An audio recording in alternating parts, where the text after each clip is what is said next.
engine in box is all mounted and in, so we can move on to fitting the accessories and all the stuff that isn't dirty and makes the car run.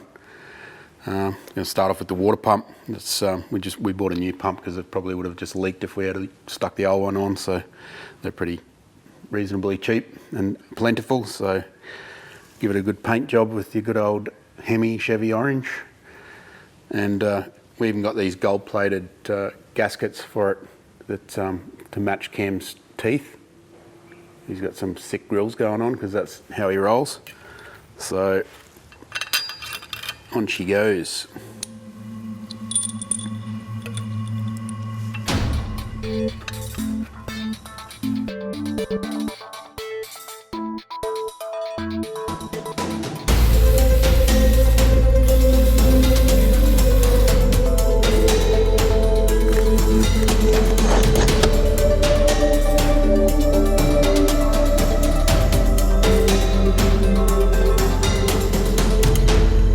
We're going to use the old Chevy covers as we mentioned. So these don't have a filler cap in them, don't have any vents or anything like that. That's just how they were made. The original early engine had the filler for the oil coming out of the top of the block, or like in the valley area. So because of that, we're going to have to do a similar thing. So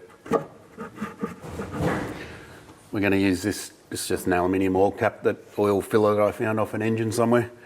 Been hanging on to it for years actually, because I knew I'd use it one day for something. So we're just going to sort of position that so it'll just bolt onto the valley plate, sit right in the middle, and we'll just take that awful looking plastic oil cap off and put something a bit more appropriate on there so it looks old school.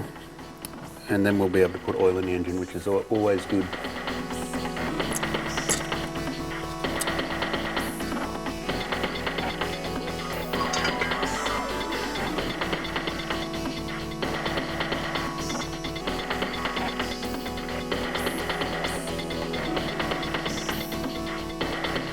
That's going to work? Yep, sweet as.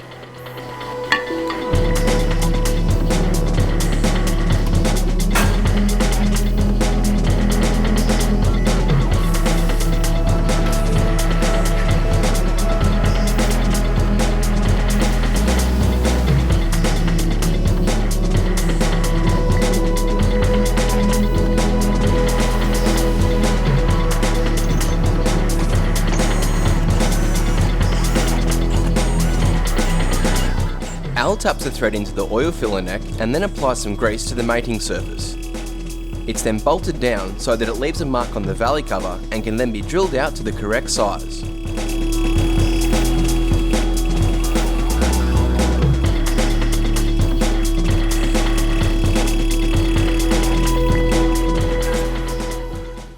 There's the oil filler all done. I can hear the YouTube comments from here. Oh my God, those bolts are going to fall out into the engine. Well, they are Loctited in there. They're not going to fall out. And might I point out that there's a hell of a lot of bolts inside an engine already. So it'd be cool. This radiator and fan combo is actually a factory part for a Commodore or GTO if you're in America for this engine. So I measured up the sort of the area, and it will fit fairly well in there. It will actually slot into the chassis rails on the rubber mounts with just a couple of holes, small holes drilled. The only problem is I can't get it to sort of tilt back where it's meant to be because there's like a bulge here for no particular reason. So I'm just going to give Cam a call and ask his permission to unpurify his car so we can make the radiator fit properly. So we'll give him a bell. Hopefully he won't be too cranky.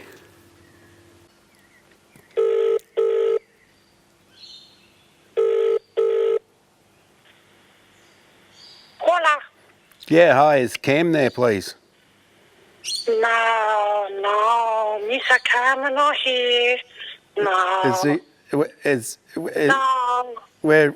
Can I? No. Where? No. Where is he? Taco burrito, no. Is it? Have you got a number for him? No. Mr. Cameron not here. Come back on Friday. What? When's he back? What? Come back on Friday. Mr. Cameron jail. No. He's in jail. Okay. No. Mr. Cameron not here. Okay. Thank you. Taco Barito. Jennifer Lopez. Okay. So Mr. Cam is in jail still. So I'm just going to cut it and not mention it.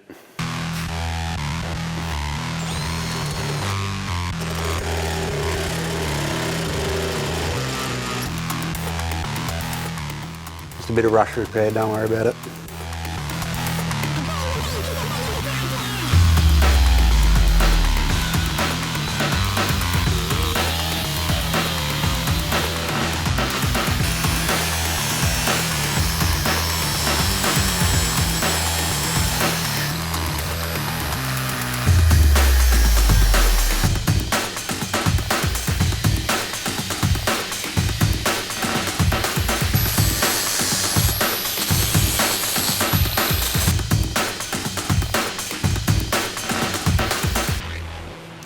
That rust repair was very successful.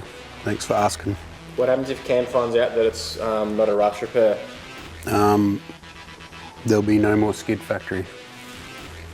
Maybe it'll just be a single man show. No, you're going with me, bro. Believe.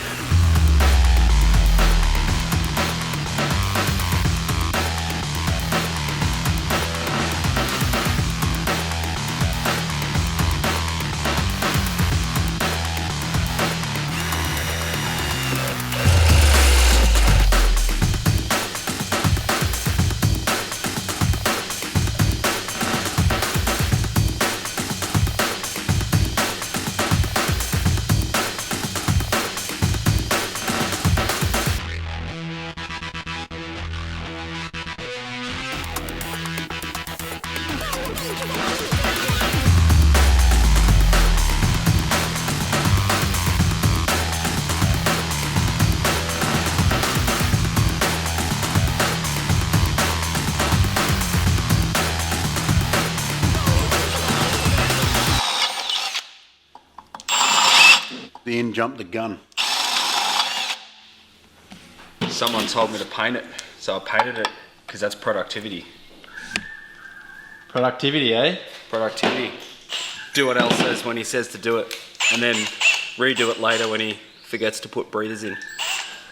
Breathers are kind of important for a motor, isn't it, Al? Only if you want it to breathe.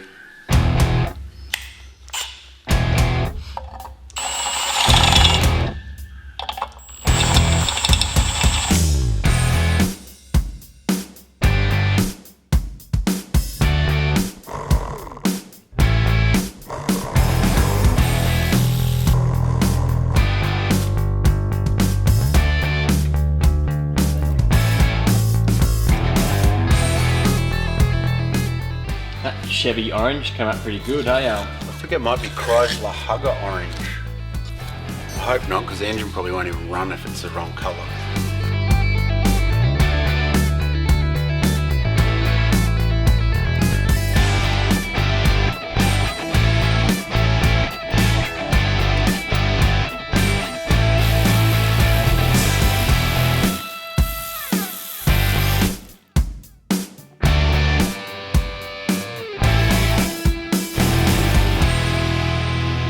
Al, you chipped all the Holden red paint off. It's Ford red. not Ford Holden red? I think it's actually it's Hudson Super Snipe burnt orange. The engine bay is really taking shape now. We've got the engine in there, the inlet manifold and throttle body and everything is on. The valley plate's on with the oil filler, and we've put some breathers in the back of the valley plate because there's no longer breathers in the covers like the original covers had. Radiator's good, it fitted pretty well. We've used the actual radiator hoses that come with this radiator for the car that it was originally fitted to, so a VX or VZ Commodore, mid 2000s, last of this generation of engine. So we're moving on to sort of fiddly plumbing and stuff like that now. The car originally had no transmission cooler, which like just the one that goes in the bottom of the radiator, which is not a great idea. We have put about a 2500 converter in it, so it will heat the oil up a bit more, and so will 3 times power. So we're putting a transmission cooler on it, just a sort of a stacked plate thing like that. They work really well. These are made in Australia. So running new lines, I've got 400 series speed flow hose rather than just use the normal crappy hose. This is good stuff. We drilled a couple of holes through the radiator support panel here, put rubber grommets through so there's no issues with cutting holes in hoses. So just got to mount that up. We're going to mount that off of here. We've still got a condenser that's got to go in here later on when the air conditioning is fitted. Old Cock will probably do that, so I've left him enough room in there to put a modern condenser in there that'll work well, so it should be fine. We've got to plumb up the fuel system as well. I've got a BMW fuel filter on the way, which has its own regulator inside it that just has 5/16 fittings on it, so you can just use normal hose straight out of the tank into the back of it. The return line goes back. It's basically the same way that the early Corvette filters that originally had these Gen 3 engines fitted work, except it's a lot more accessible in Australia. You can't really buy them easily here. And they've also got stupid clip-on fittings on them, so you end up buying this, what should be a cheap filter regulator assembly that turns into not a cheap one once you have to buy all the clip-on fittings and crap on it to convert it over to a normal hose fitting. So the BMW part is just off an E46 series of BMW, so all of them.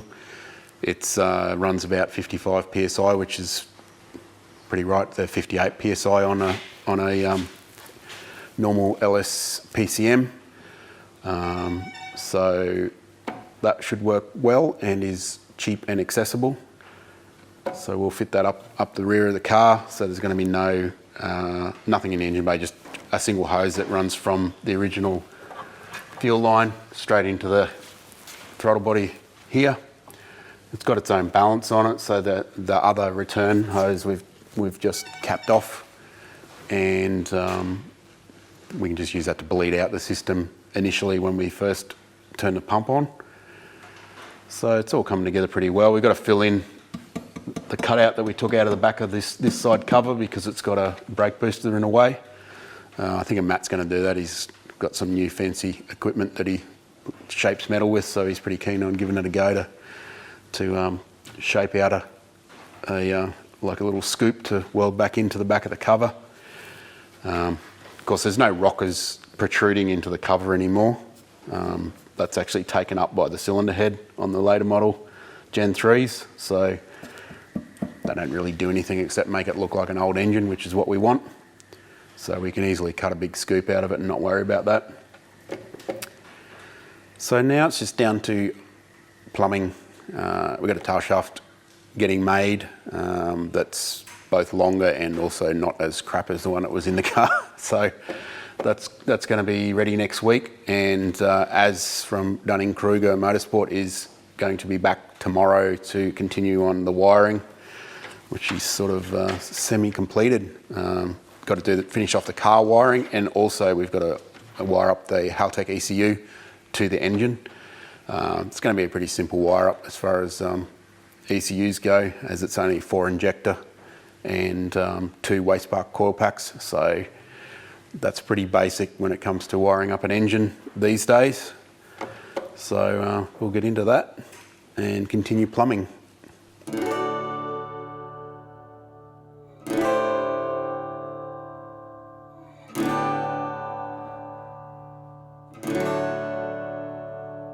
The grille and bonnet catch are temporarily refitted to see where the transmission oil cooler can be mounted. After finding a suitable spot, the cooler is slightly modified and then bolted up.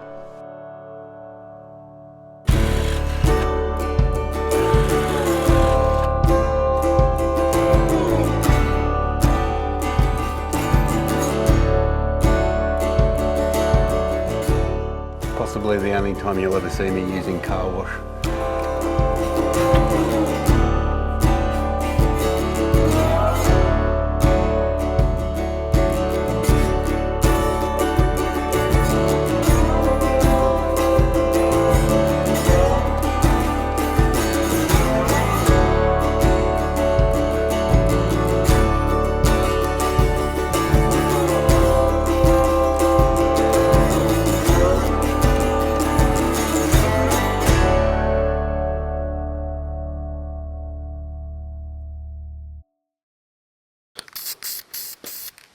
So you've done this before, Ian? No, I just kind of pulling it out of somewhere warm and snug, really. Paint just slows you down. Don't worry about it. It's an LS1, bro. You got to get that.